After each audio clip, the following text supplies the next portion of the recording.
Noite, que nós possamos estar junto com os nossos amigos espirituais, os mentores, para esse bate-papo de perguntas e respostas.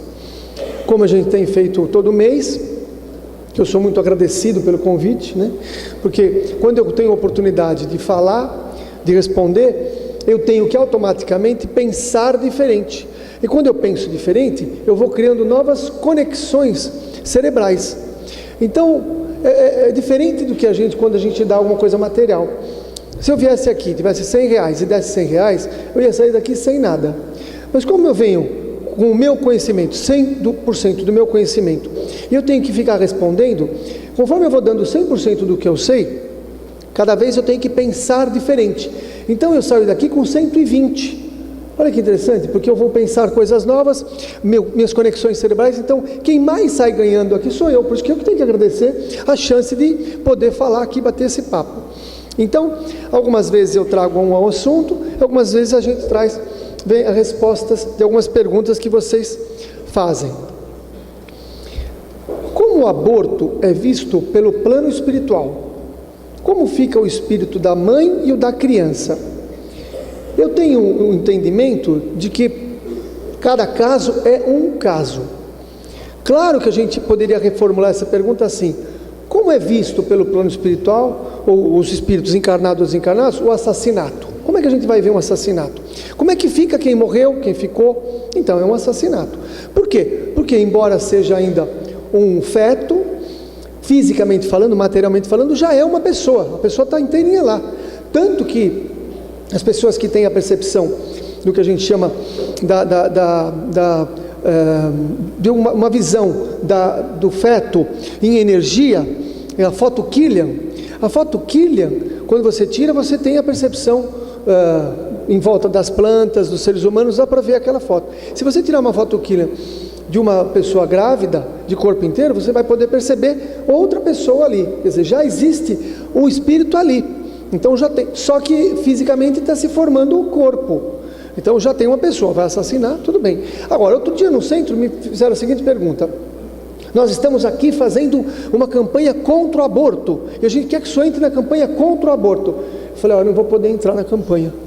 Mas como, o senhor não vai entrar na campanha? Eu não vou poder entrar na campanha, porque eu aprendi que tudo que a gente faz contra alguma coisa, aquilo cresce, é aquilo que chama atenção, é aquilo que vai ter energia. Então eu tenho que aprender a não ser contra nada, mas a favor da coisa que eu quero. Então são coisas simples, mas muda totalmente.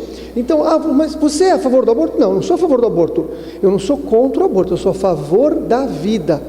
Então a gente precisa fazer campanha não daquilo que a gente é contra, mas sim daquilo que a gente é a favor.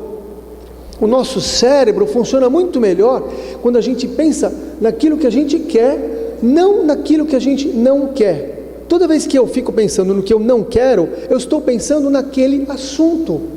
E aquele assunto é que vai ficar presente na minha ideia.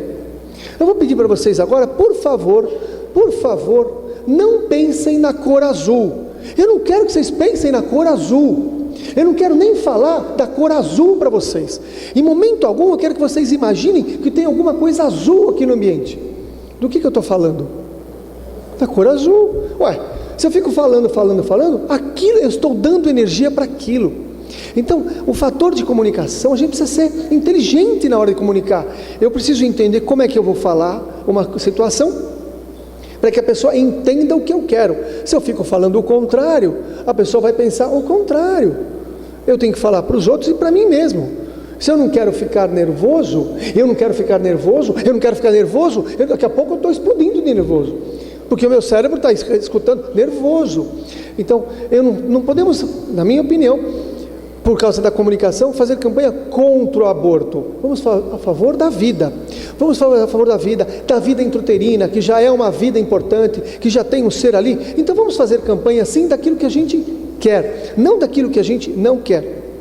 Por isso que quando as pessoas falam isso, eu falo: não posso ser contra, porque eu aprendi que na polaridade eu preciso ficar no caminho do meio, eu não posso extremar nada. Agora, eu entendo assim, isso é talvez um ponto de vista mais pessoal, de tantas coisas que eu vi, venho aprendendo, venho vivendo. O espírito vem para reencarnar. Muitas vezes tem um acordo, né? Como a gente sabe em reencarnação de Sigismundo, que André Luiz conta, o espírito vem lá, o pai e a mãe estão dormindo, eles se desdobram, né? O desdobramento o espírito sai do corpo, encontra lá, fala, você vai ser meu filho, pelo amor de Deus, com esse chulé aí, eles tomam banho espiritual antes de encarnar, e fica batendo papo. Muitas vezes tem um acordo, uma conversa, e aí, espiritualmente, pode ser que tenha acordo, pode ser que não.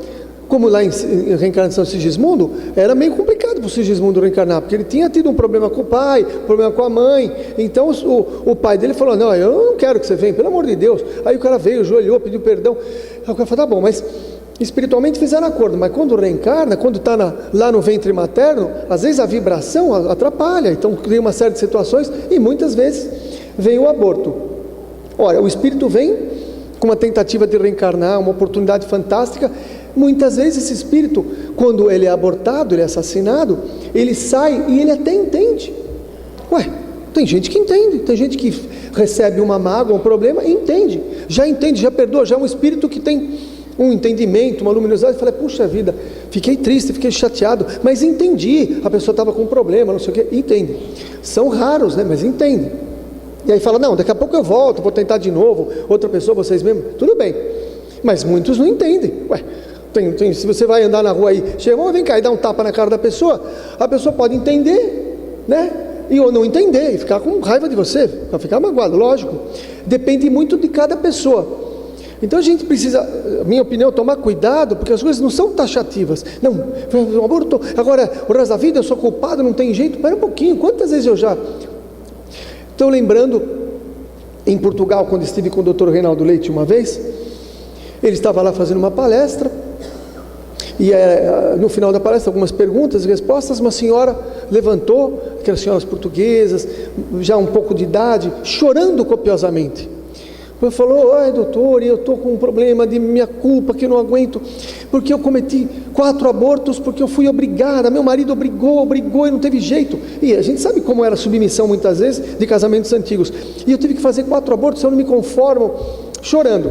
O doutor Reinaldo contando depois para a gente, que chegou a Maria Angélica perto dele, que era mentor espiritual dele, que é, né? Acho que continua sendo mentor, claro, né? Desculpa, bom, tudo bem. Aí... falou para ele, pergunta para ela se ela tem 2 filhas. A senhora tem 2 filhas? Tenho sim. Pergunta para ela se essas 2 filhas têm uma filha cada uma. As suas filhas têm uma filha cada uma? Tem sim. Então, já está de volta os 4 aí, voltaram.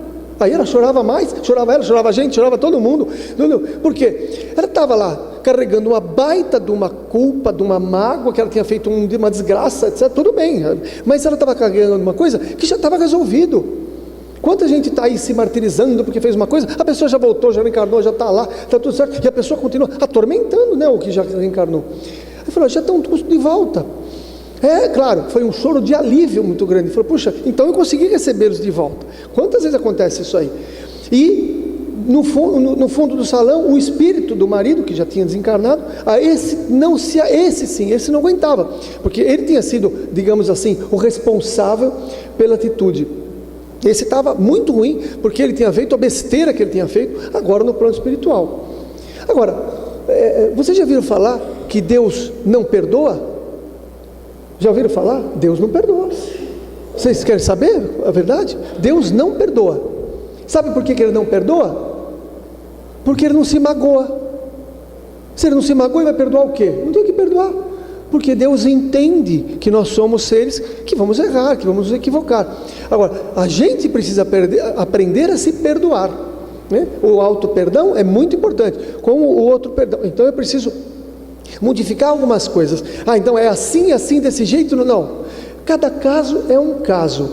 Tem espíritos abortados que viram obsessores, claro, mas depende do nível de consciência de cada um, como nós aqui. Eu sinto que a gente precisa fazer uma coisa mais natural da espiritualidade, não uma coisa, os espíritos lá longe e nós aqui longe, embaixo. Não, acho que é coisa mesmo, esse intercâmbio, né, que eles estão conosco. Allan Kardec perguntou para os espíritos, escuta, os espíritos interferem na nossa vida? Aí teve um momento assim, porque os espíritos do lado dela começaram a rir, né? Falaram, como é que ele vai responder isso para ele? É tanto, que